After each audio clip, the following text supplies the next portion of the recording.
¿Cuál es el propósito de los templos? Incluso en los pueblos paganos se tiene el concepto, el concepto de templos. ¿Cuál es la idea detrás del concepto de templo? Un templo, podríamos decir, es un lugar en donde habita la presencia de un Dios. En las culturas paganas, los templos se vuelven como puntos de contacto, como lugares en donde los pueblos, los hombres, pueden acercarse con su Dios, ya sea para ofrecer sacrificios, para hacer oraciones, para cumplir votos.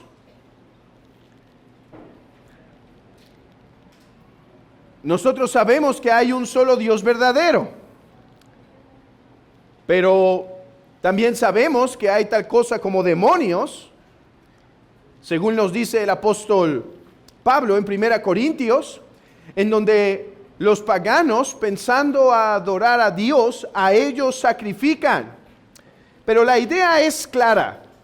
Los templos son lugares en donde la divinidad se encuentra, se reúne con el hombre. Bueno, tenemos a Salomón edificando un templo. Guarden esto en mente. El templo se edifica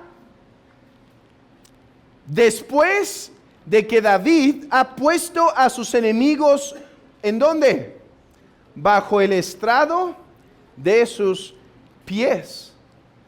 Hermanos, y nuevamente nos encontramos con las similitudes en que Salomón está funcionando, está actuando como un segundo Adán. ¿Por qué digo esto? Vean los paralelos. Edén, el jardín del Edén, como tantas veces hemos dicho, era más que un jardín. Adán era más que un jardinero. Adán era un sacerdote. Y lo que debía hacer Adán era seguir edificando el templo de Dios. Vean, en el Edén, dice la Escritura, Dios se paseaba. ¿Recuerdan esas palabras? Dios se paseaba en el huerto. O sea que el Edén servía como una especie de templo. Ahora, Adán debía acrecentar ese templo. ¿Acaso lo debía hacer justamente como lo está haciendo Salomón, en donde los gentiles están empezando a ayudar en la construcción? ¿Acaso Adán tenía que salir más allá del jardín del Edén y poner un templo que llenara toda la tierra, como pasa justamente en Apocalipsis, donde dice que todo el templo es la Nueva Jerusalén?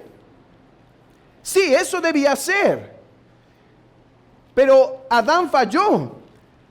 Ahora Salomón está construyendo el templo que Adán no logró. Ahora, vean otro paralelo. Viene la serpiente y tienta a Eva, y Eva y Adán caen. O sea, no puede someter a sus enemigos al estrado de sus pies. Adán no vence como David para construir el templo. Adán cae bajo sus enemigos. Él cae al estrado de sus pies. Ahora, el futuro redentor, ¿qué haría? Pondría a la serpiente ¿en dónde? Bajo el estrado de sus pies. Hermanos, con esto nuevamente quiero decirles que una vez más, la historia del libro de Reyes es más que mera biografía. La historia del libro de Reyes es historia teológica. El autor nos está intentando contar algo más que un simple relato de una construcción. Salomón está funcionando en el libro de Reyes como el segundo Adán que viene a construir el templo que el primer Adán no logró construir.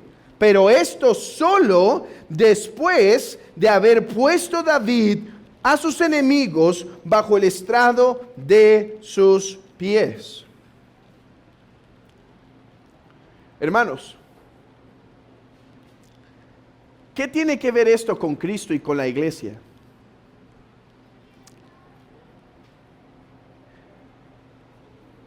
La Escritura dice,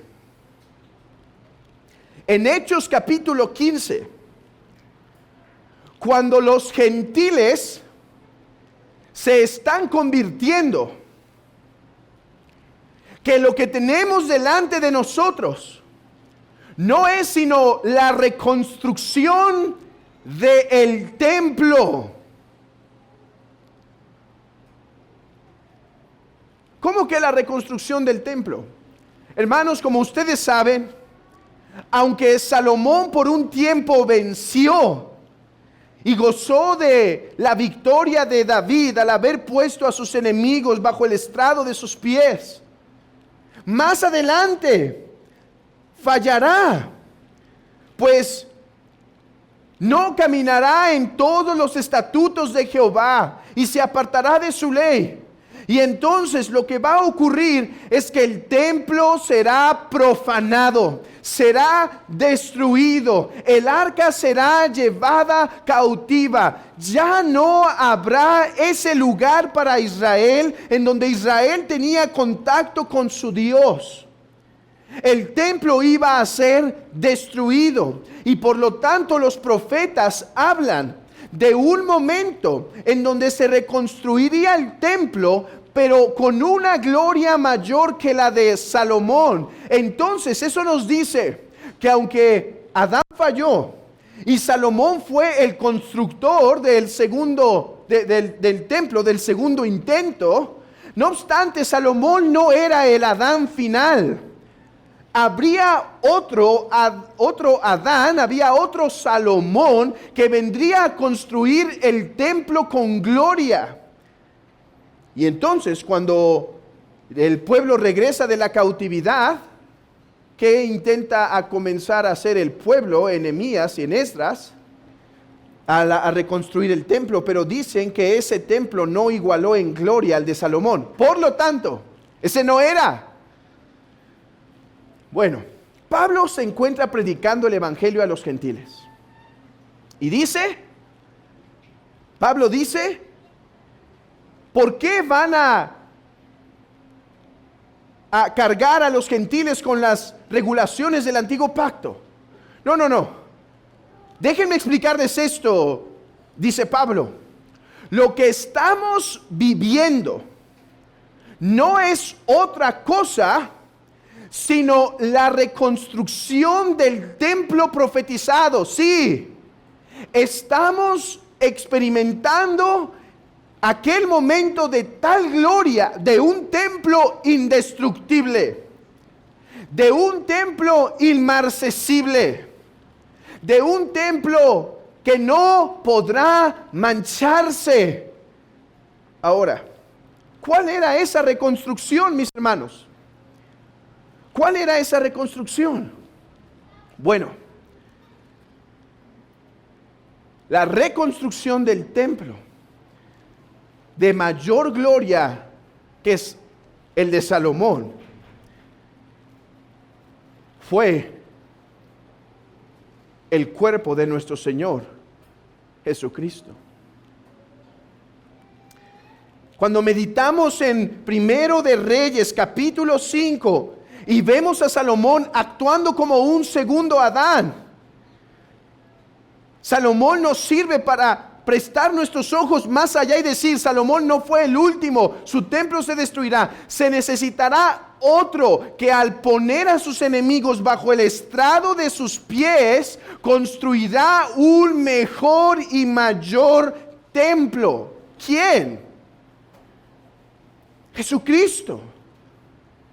De hecho, la forma en la cual Juan nos dice que Jesucristo se encarnó es que dice que Dios tomó tabernáculo en la tierra. O sea, Dios se hizo, por así decirlo, templo.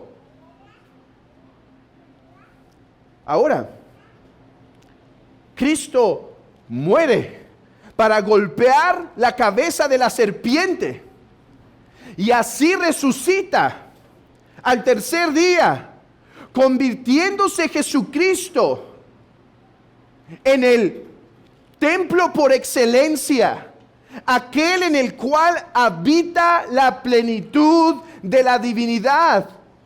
Esto implica lo siguiente: que así como el templo era el lugar en donde los hombres se podían acercar a Dios, hoy no hay un templo físico, hoy no hay un templo construido con manos humanas, sino hoy el único templo, o en otras palabras, el único mediador, al único al que podemos acudir para tener contacto con el Dios verdadero, es Jesucristo. ¿No dice en Juan capítulo 2, destruid este templo y en 3 días lo reedificaré? Él les estaba diciendo: yo soy el templo que será destruido, pero será levantado en tal gloria que jamás podrá morir. Mis hermanos, hoy el templo ya no es ningún lugar específico. El templo, el lugar en donde la humanidad puede encontrarse con Dios, es solo en Jesucristo. Este no puede ser llevado cautivo. Este no puede ser destruido. Este no puede ser manchado. Ahora, ¿qué tiene que ver esto con la iglesia? Vean que un gentil, Hiram, el de Segundo de Reyes, ¿sí? No piensen mal. Todos somos gentiles, así que eso no debe ofender a nadie. Un gentil está ayudando en la construcción del templo. Hermanos, vean esto, una vez más. El jardín del Edén se debía esparcir, expandir, para alcanzar así para hacer así un mundo completo donde la gloria de Dios brillara. Ahora en Salomón eso se está cumpliendo en parte, mis hermanos. Cuando Hiram ayuda a la construcción del templo para esparcir sus raíces, Pablo dice que cuando los creyentes se estaban convirtiendo, lo que teníamos ante nuestra vista es que los gentiles eran parte de ese templo que estaba siendo reconstruido. Eran las piedras vivas que dice Primera de Pedro, son las piedras vivas que Dios estaba poniendo para la reconstrucción del templo. De manera que, aunque no hay hoy un lugar en donde el Espíritu Santo habita, no hay un templo físico, Hoy nosotros, hermanos, al gozar y estar en Jesucristo, nos hemos vuelto parte del templo de Dios. Y por lo tanto, Pablo puede decir que nuestro cuerpo es templo del Espíritu Santo. Pero mejor aún, cuando la iglesia está reunida en esta mañana, la iglesia se convierte en el macrotemplo de Dios. Cada uno es el templo de Dios, donde el Espíritu Santo habita. Pero unidos hoy, como un cuerpo, como una iglesia, aquellos que gozan de un mismo espíritu. Este lugar, no pero nosotros nos volvemos el templo de Dios, en donde Dios desciende para estar con su iglesia. No obstante,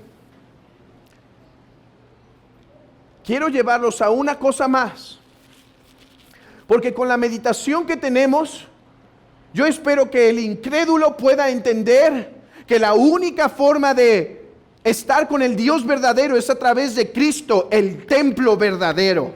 Ya me imagino cómo calaron esas palabras a los judíos cuando dijo: destruir este templo y en 3 días lo voy a reedificar. Y estaba hablando de su cuerpo. O sea, yo soy el lugar en donde la divinidad habitará en plenitud, y si alguien querrá acercarse al Dios verdadero, será solo por mí.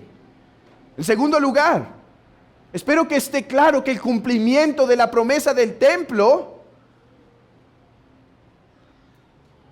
se ha cumplido espiritualmente en la iglesia. La iglesia es el templo de Dios, y todo el argumento del autor de Hebreos es: por lo tanto, ya no habrá construcción de otro templo, porque la iglesia es el templo de Dios. Hermanos, que esto nos traiga solemnidad, que esto nos traiga reverencia, que esto despierte nuestros ojos espirituales a lo que estamos haciendo hoy. No es una reunión, una mera ponencia, una mera conferencia. Hoy nos reunimos con el Dios verdadero porque Él ha prometido habitar en su iglesia. Por eso Pablo dice en 1 Corintios que debe haber orden en la iglesia, para que cuando un incrédulo llega no encuentre a todos como locos y se asuste, sino que haya orden y pueda decir y experimentar la presencia de Dios y decir: ciertamente Dios habita en este lugar. Pero una tercera cosa, y con esto concluyo. Hermanos, aunque la promesa se ha cumplido hasta el día de hoy, todavía no gozamos la plenitud. Cristo es el templo de Dios. La iglesia en unión con Cristo por el Espíritu Santo es el templo de Dios. No tengo temor, por lo tanto, decir, bien entendido, hoy fui al templo de Dios. Pero, hermanos, la mayor gloria está aún por cumplirse. Viene el día, la hora se acerca, cuando Cristo, que ya golpeó la cabeza de la serpiente, ya la puso bajo el estrado de sus pies, pero en un sentido sigue coleteando. Satanás está atado, pero todavía tiene espacio para morder. No obstante, dice el apóstol Pablo, que ahora, a través de la iglesia, la cabeza de la serpiente está siendo aplastada a través de la expansión del reino de Dios. Pero el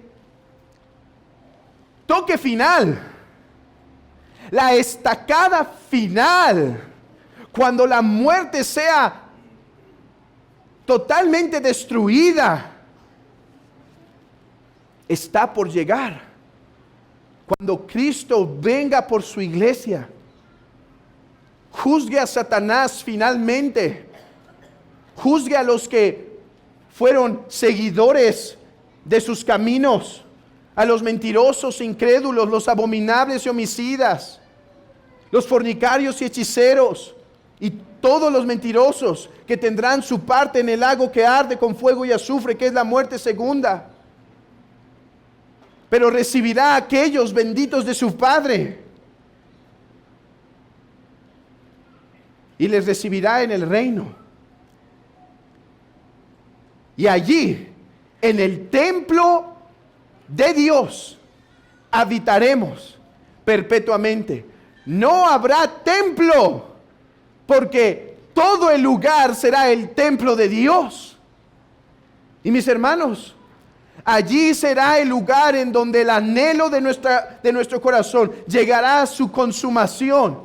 El lugar en donde la divinidad se unirá, el Trino Dios se unirá con su pueblo eternamente, y allí celebraremos bodas perpetuas.